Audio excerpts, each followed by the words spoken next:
একদিন ট্রেন যাত্রার সময়ে ট্রেনের কামরার মধ্যে কয়েকটি ছেলে উঠে আসলো, অল্প বয়স্ক ছেলে, 10 থেকে 12 জন হবে। তারা এসে নিজেদের মধ্যে কথা বলতে লাগলো, গল্প করতে লাগলো। ওটার একটা বন্ধু বললো, এই চল আজ একটু মজা করি। কিরকম মজা? আজকে ট্রেনের চেনটাকে টেনে ট্রেনটাকে থামিয়ে দেবো, দেখবো কেমন মজা হয়। একজন বলল, এই জানিস না ট্রেন চেন টানলে কিন্তু ফাইন হয়ে যাবে, পুলিশ ধরে নিয়ে যাবে। আরে চল না দেখি কেমন লাগে। আরেকটা বন্ধু বলল, আচ্ছা আমরা যদি একটা প্ল্যান করি। কিরকম প্ল্যান? আমরা তো এতগুলো বন্ধু আছি, সবাই মিলে 200 টাকা করে চাঁদা তুলি।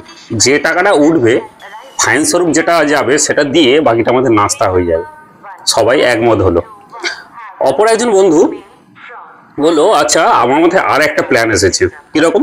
ওই দেখ, একটা বয়স্ক ব্যক্তি বসে আছে, ওই বয়স্ক ব্যক্তিটার সাথেও আজ একটু মজা করব, আমাদের এই মজাটার সাথে খুব মজা হবে। বললো কিরকম? না, আমরা ট্রেনটাকে থামাবো ঠিকই, কিন্তু পুলিশ যখন আসবে তখন আমরা ওই বয়স্ক ব্যক্তিটাকে দেখিয়ে দেবো যে ওই ব্যক্তিটাই চেনটা টেনে ট্রেনটাকে দাঁড় করিয়েছে। সবাই একমত হলো, যেমন কথা তেমন কাজ। ট্রেনটাকে দাঁড় করে দিল চেনটাকে টেনে।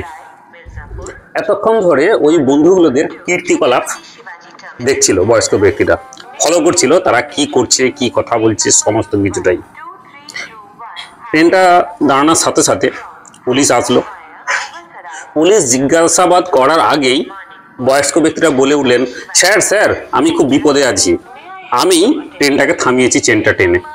কেন আপনি ট্রেন থামিয়েছেন কেন? স্যার এই ছেলেগুলো আমার সমস্ত টাকা লুট করে নিয়েছে।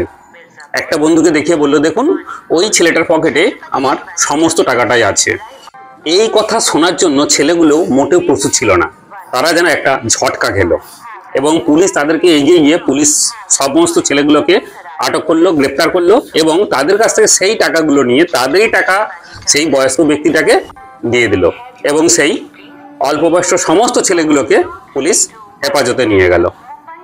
তখন বয়স্ক ব্যক্তিটা একটু মুচকি হেসে একটা ছেলের কানে গিয়ে বলল, আমার মাথার চুলটা হাওয়াই সাদা হয়নি, আমি একজন আইনজীবী, মাথার চুলটা আমার পেকেছে অনেক অভিজ্ঞতাই। কেমন হয়েছে বন্ধুরা?